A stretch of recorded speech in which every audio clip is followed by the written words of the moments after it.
Hello and welcome to my channel. My name is Daniel. I'm a linguist by passion and profession, and today I'm going to talk about a language that you've probably never heard of before.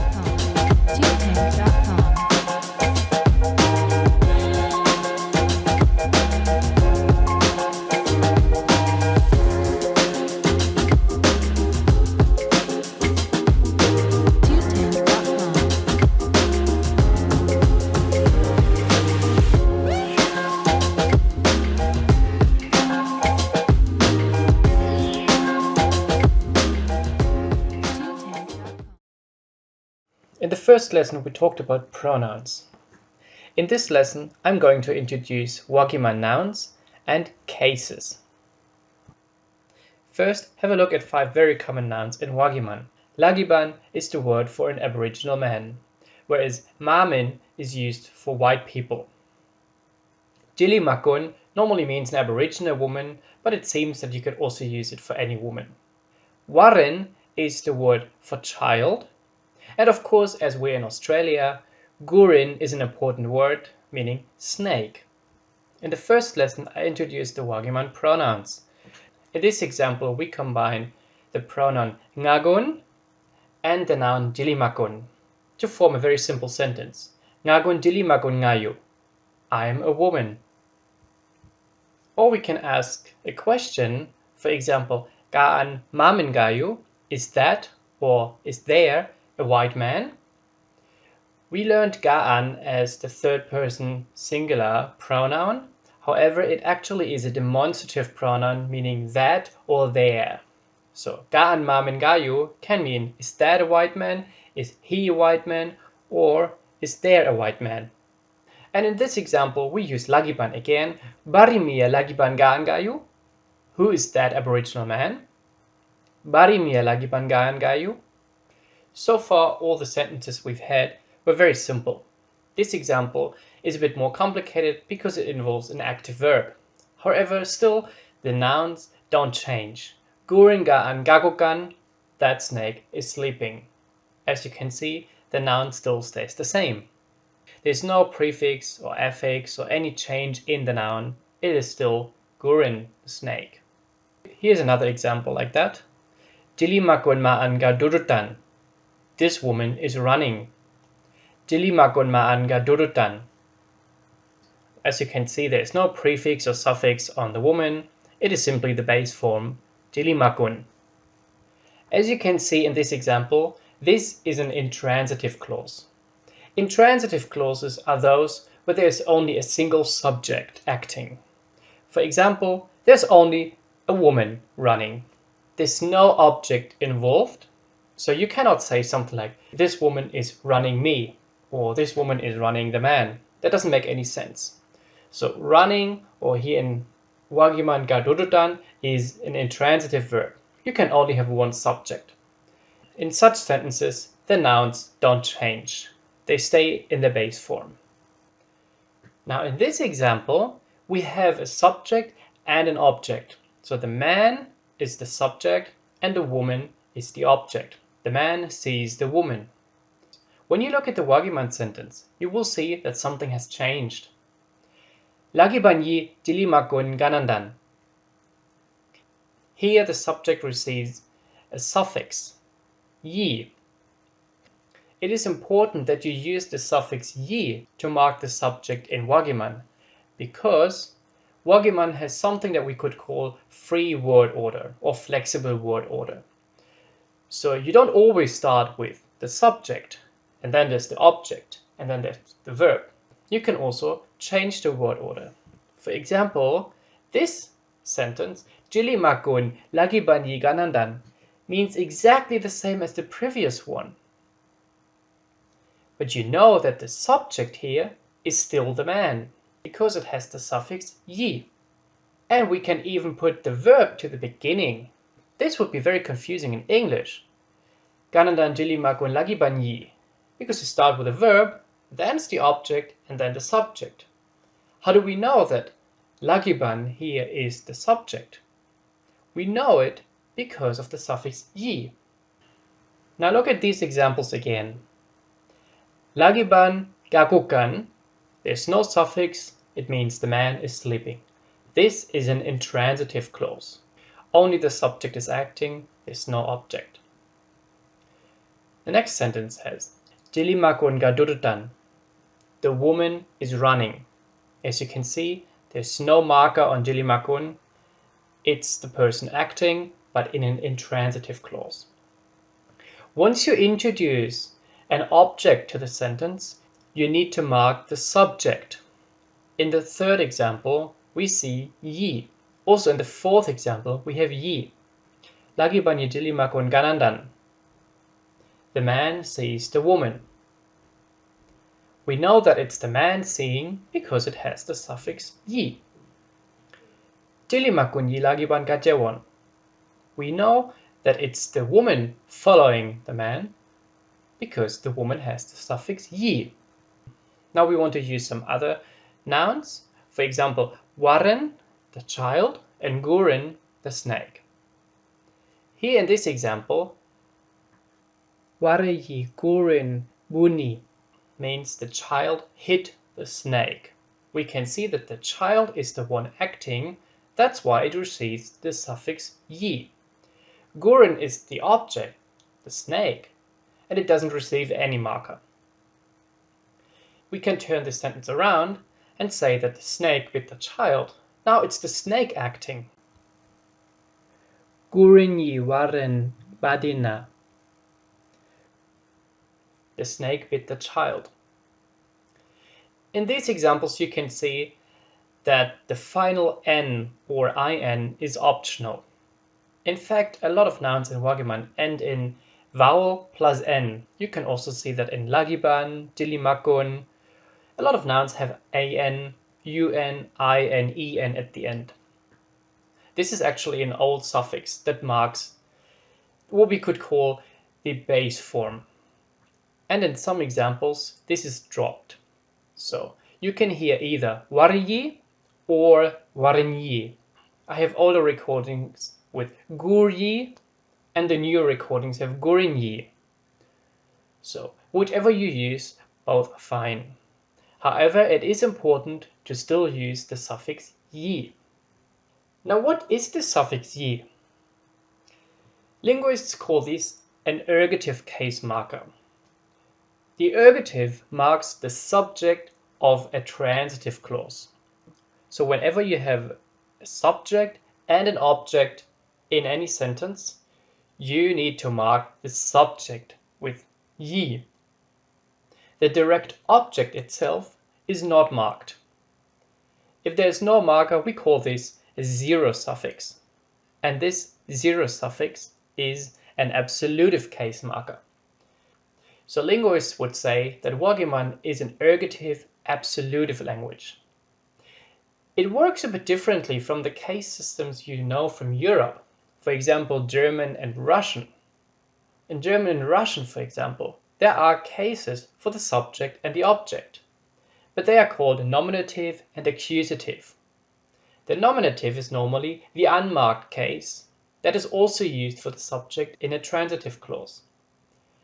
However, here in Wagiman, the unmarked form is the absolutive case that is also used for the direct object of a transitive clause.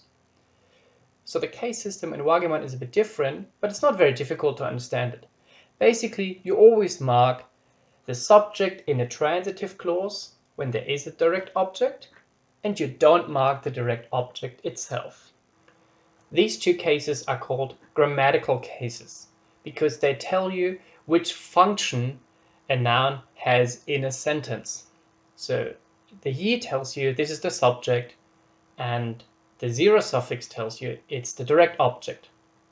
There's another grammatical case in Wagiman called dative case. It is marked with 𝗄 at the end. So 𝗄 marks indirect objects. You might know this from some European languages, again from German or Russian. Both languages do have a dative case. Let's take a very typical sentence with give.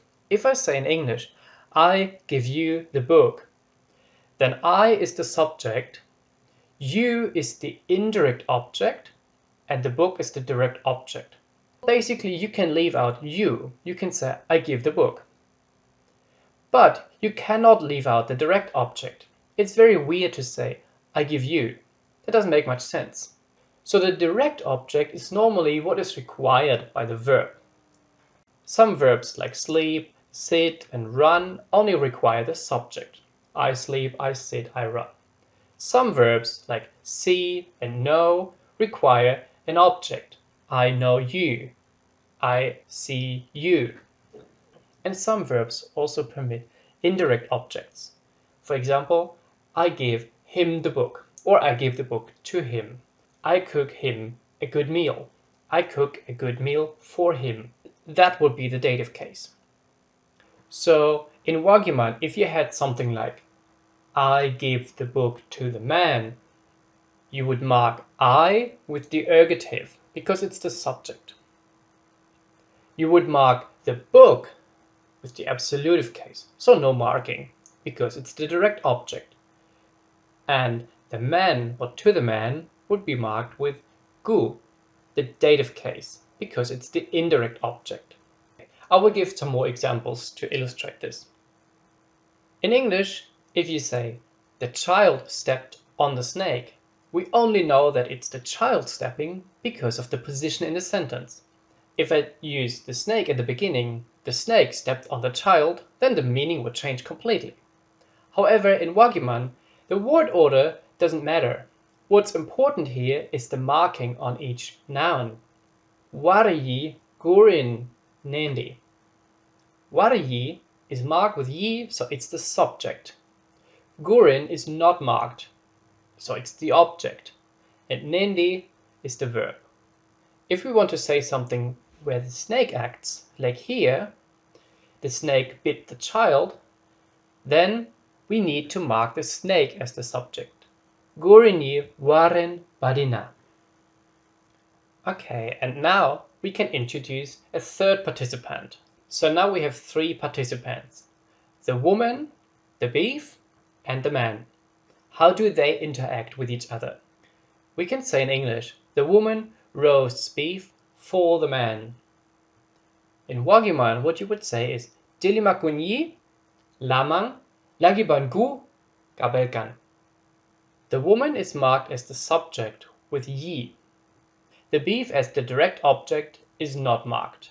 𝗵𝗆 has no suffix. And the man as the indirect object has the marking gu. We can translate this gu as for in English. So that's the indirect object. And now I want to show you why these markers are so important. Because we can change the word order.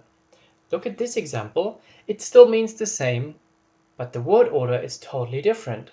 𝗵𝗆 𝗵𝗆𝗵𝗃 𝗟𝗵𝗵𝗃 𝗵𝗆. Again, we can see here that 𝗵𝗆 has the zero suffix as the direct object, 𝗵𝗆𝗵𝗃 has the marker as an indirect object, and 𝗟𝗵𝗵𝗃 has the marker yi as the subject. We can change the word order again. We can start with the indirect object. We can say, literally, for the man, the woman, the beef cooks. 𝗵𝗆𝗵𝗃 𝗟𝗵𝗵𝗃 𝗵𝗆𝗵𝗃. You can see the markers are very important to understand the sentence. If you leave out all the markers, the sentence would be very confusing. I also want to add that the dative suffix gu can be used in possessive constructions. In the English sentence, the white man's dog is here, we technically use something that is called a genitive case, so the s with an apostrophe.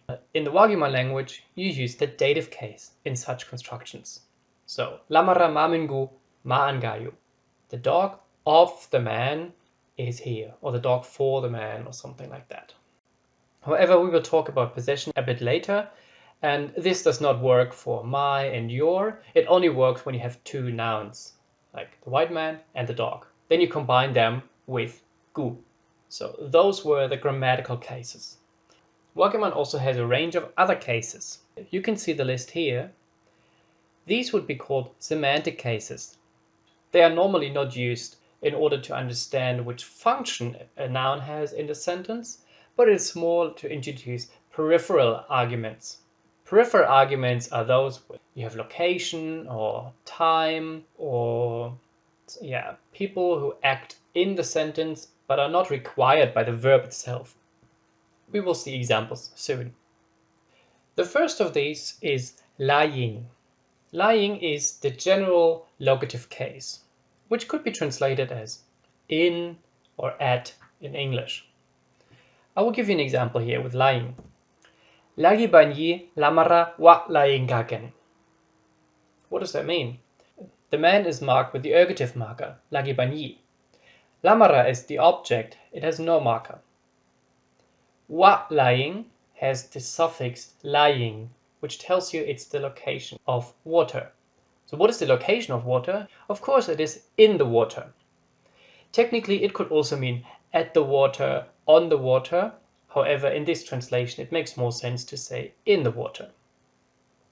So 𝗟𝗲𝗵𝗵 𝗴𝗵𝗺 means the man puts the dog in the water. And I want to tell you that the base form of water in Wagiman is wa'an.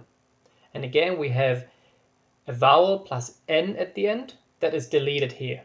So in this example we only say wa lying, and wa'an lying is rarely used. So just stick with wa lying for in the water. The next case is gunda. Gunda is the ablative case, which normally translates as from. We already know this from the first lesson, where we learned how to say where we are from. And I want to use this example again, but with a different location. Pine Creek is the main settlement of the Wagiman people, so a lot of people would simply say Ngagon Pine Creek Gunda Ngadinya. I come from Pine Creek. I have explained in the first lesson that the verb here, ngadinya, is actually the past tense, so it actually means I have come from Pine Creek or I came from Pine Creek, but this is the standard way to say where you're from. Ngagon Pine Creek Gunda Ngadinya. As you can see, these cases are not very difficult to understand. Now we turn to the next case, which is ga, the allative case. Allative means that you move to or towards a location. If you want to say, I went to Darwin, you would simply use Ngagon Ngayangi Darwin ga. This is also not very difficult. You could simply understand ga as a preposition, or here like a postposition, something that is put after the noun. To Darwin in Wagiman is Darwin ga. Now the next semantic case is difficult to distinguish from the first one. So we had lying as the locative case in or at, and we also have ba as something that we could call an indefinite or unspecific locative case. It's very similar to English by. So when you say by the river, it is different from in the river. So it's more like the indefinite location. You don't really want to specifically say where it is, but it's more like the general location. Also in English, it is very difficult to tell the difference between at and by, so that's why I use both translations here. However, in some constructions, it's weird in English to say, for example, by the school. You would rather say at the school or in the school. The same in Wagiman. Certain locations tend to use ba, other locations tend to use lying more often. So here's an example where you could use ba. 𝗴𝗺𝗺 gena gudaba. The child put stones by the fire. So it may not put the stones into the fire, but maybe around. It's like the general location, by the fire. That's where you could put stones. 𝗴𝗺𝗺 gena gudaba. The next case looks very similar to what we've already had before. Yi. You remember yi as the ergative case that marks the subject. Here, yi can also mark the instrument. In English, for the instrument, you normally use with or using. It's like a tool that helps you carry out the action. Now you might be confused why there are two cases marked as yi. So actually the instrument and the subject sometimes are very similar, because the instrument also acts in some way. If you consider the English example, the key opened the door and I opened the door with the key, the meaning doesn't really change. But in one case, the key is the instrument with the key, and in the other case, it's the subject, the key opened the door. In Wagiman, there's no difference between these. And in fact, sometimes you can use the ergative 𝗲 and the instrument 𝗲 in both cases, in the same sentence. I give you an example here. Lagi banyi durin gine marta 𝗲. The man might step on the snake with his foot. Lagi banyi durin gine marta 𝗲. So, here the one acting is the man, 𝗲, marked with the ergative case, 𝗲. Durin is the object, the snake. Gine means might step on. And martal is the foot. And the tool or the instrument with which the man steps on the snake is the foot. That's why you put the instrumental case, 𝗲, on the foot. Lagi banyi durin gine marta 𝗲. The man might step on the snake with his foot. So the next case is garang, which linguists would call the comitative case, used like in English, together with. However, as you can see, 𝗲 and garang have some overlap. They both can be translated as with. Generally, 𝗲 can only be used with instruments or tools, something you do using something else. Whereas garang can be both used for people you do it together with, or also with tools. I want to give you just an example that is very similar to the one we've had before, but now with garang. The woman speared the fish with the spear. Dilimakun yi garnen garang majalen lena. Dilimakun is the woman marked with the ergative suffix 𝗲. And the spear here is some kind of an instrument, but it's also something that she's having in the hand at the moment. Garnen garang. So it's more like together with the spear. In fact, it wouldn't be wrong to say garnin 𝗲 in this case, but in some constructions like with a spear, it's more common to use garang. You simply have to learn these. This case, neen, is very interesting because it's the opposite of what we've had before. It's the privative case, meaning without. So if you don't have anything or you do something without an object, you use neen. Here's a good example. Ngagon garaneen ngaya. I have no money. What does this construction actually mean? So ngagon is I. We've had this in the first lesson. Ngaya means go. Neen is the privative suffix meaning without. And gara, or the base form garadin, means stones. So if you say garaneen, it means no stones, no money, stuff like that. Paper money would be another word, but this is for coins. So ngagon garaneen ngaya means I have no money, literally meaning I go without stones. We've almost got to the end of the cases. The last two are marginal cases. They are not used very often. Gamma can refer to time events. We would call this a temporal case. In English, it's more like as or when. I give you an example of a very elaborate sentence here that can be expressed so easily in Wagiman. The English sentence, as a young girl, I was here, consists of two parts. In Wagiman, this can be easily expressed with the temporal suffix. Ngagon maringama ngayungin maan. Ngagon maringama ngayungin maan. I is ngagon.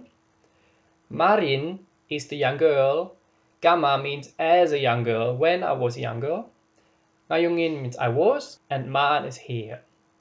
And the last case is yiga, the semblative case. Semblative here means like. An example would be Garadin gaan gangaman yiga. That rock, Garadin gaan. We've had this word Garadin before, rock, stone, money. Gaan, that. Gangaman is the generic term for kangaroos. And yiga is the suffix meaning like. Again, this is not very difficult. You simply attach yiga to the end of the noun and it means like. You don't even need a verb in this example. It's already understandable like this. Garadin gaan gangaman yiga. So now we've had all cases already, and I want to recapitulate all cases again so you understand them well. 𝗲 marks the subject of a transitive clause. No marker means it's either the subject of an intransitive clause or it's a direct object of a transitive clause. Gu is the dative case marking the indirect object. Lying, gunda, ga, and ba are all locative cases, specifying different directions, either being at a location, coming from a location, moving towards a location, or being near or by some location. Yi and garang mark the instrument or something you do with someone or something. Neen is the opposite, meaning without. Gamma refers to a time event, and yiga basically means like. Okay, now we've gone through all these cases, and I think you can form very interesting sentences now. And in the next lesson, we're going to talk about verbs. Thank you for watching, and see you next time for the next lesson in learning minority languages. Don't forget to give me a like and to subscribe to my channel to stay tuned. See ya!